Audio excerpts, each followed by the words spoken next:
Hello everyone, welcome to my YouTube channel. Today I'm gonna talk about downtown in Vancouver. People usually have many ideas about Vancouver. Well, I think nature represents Vancouver absolutely, but at the same time, Vancouver is considered one of the biggest cities in Canada. So in this video, I decided to share the city life in Vancouver since I previously made a video about Central Park in Burnaby. So, why not upload a video about Vancouver city life? But I won't just share the city life. I also want to introduce one of the most famous places in Vancouver, Stanley Park. Nature and city. These two words represent Vancouver. Let me show you some symbolic part of Vancouver because this video will be the last part of my series on adapting to Vancouver life. Let's get started. Actually, I had heard about Stanley Park before I went to Vancouver. This park is one of the most popular sites in Canada, and I heard that Stanley Park is the second largest park in the world. I heard the top park is located in Seattle. If this information is wrong, please let me know in the comment section. Anyway, I was told that it takes about an hour to complete the trail by bike. These stories made me realize the huge size of Stanley Park. So I decided to go there a long time ago. Also, I have to go downtown at that time to familiarize myself with the way to my academy in advance. That's why I decided to go downtown. I took the SkyTrain to go downtown. The SkyTrain is kind of like a subway, I guess. I saw a lot of advertisements on the platform, and there were many people waiting in front of the platform.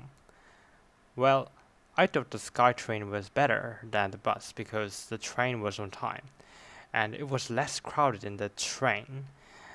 Of course, it might have been more spacious because I took the ride on the weekend.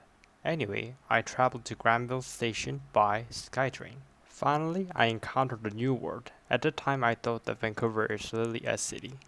It seemed like Seoul because of the dense skyscrapers.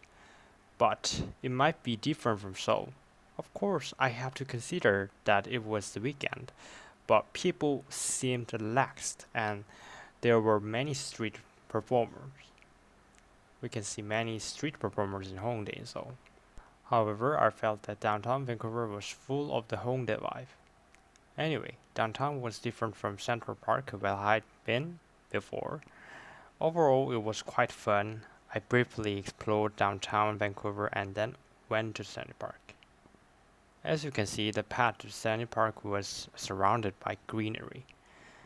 There were many tourists and I could hear a lot of Korean being spoken. Anyway, I went to Stanley Park and enjoyed nature in the city. There was a sign that said, "Welcome to Stanley Park." At the time I was a bit tired as I had already been walking for 30 minutes, but the vast size of Stanley Park made me feel comfortable. I realized that Stanley Park was huge, just as I had heard before. Stanley Park could be called the king of parks, although I knew that many people usually ride bikes to explore the parks trail. I decided to take a walk there. Soon my academy might organize a Stanley Park activity, so I didn't want to see all the places in the park in advance. I just wanted to get a taste of it. As you can see, Stanley Park was diverse and expansive. In terms of feng shui, it is a good place with mountains in the background and seas in the front. Stanley Park might be the perfect place in that sense. Of course, feng shui is kind of a myth, but somehow Stanley Park was awesome to me. The only problem was its fast size and my low stamina. So I gave up on taking a leisurely stroll after 30 minutes of walking. But somehow I realized something at Stanley Park. The park is a symbol of Vancouver. It's not just Stanley Park. There are also 3, 4 parks near my homestay. I've never seen a city with so many parks before. Vancouver could be called Parkouver since Stanley Park is one of the most famous sites in Vancouver. But why are there so many parks in Vancouver? I don't know. Maybe we can find the answer from history teachers or city officials in Vancouver. But I'm sure that having lots of parks in the city has some advantages. Of course, we can talk about fresh air, but the most important one would be diversity. I would like to reflect on diversity deeply. In Korean, a park is called Gongwon. Simply put, it means a public garden. So park should be considered a place for the public. In Korea, especially in Seoul, there are places where different social classes have been divided. I can take an example of Gangbuk and Gangnam. Of course, Gangbuk and Gangnam are geographically divided by the northern and southern parts of the Han River. However, in my opinion, some people have been trying to divide the two parts of Seoul in a socio-economic way.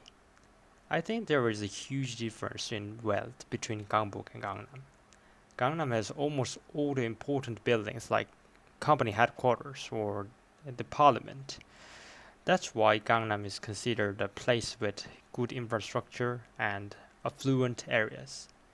So people in Gangnam sometimes unconsciously brag about their wealth and power by using the terms Gangbuk and Gangnam. Not all the time, but sometimes Seoul is a city where people have tried to create barriers based on social class. But at least in the park there must be diversity because the park is for everyone. There are no obstacles or borders. So I believe the parks symbolize diversity. And as you know, Canada is a multicultural country. Maybe Vancouverites have developed an open mind through the parks. Anyway, I really appreciate the presence of parks. That's all for today. What do you think about parks? Please share your comments below. I'll upload a new video next Saturday. Until then, have a meditating day.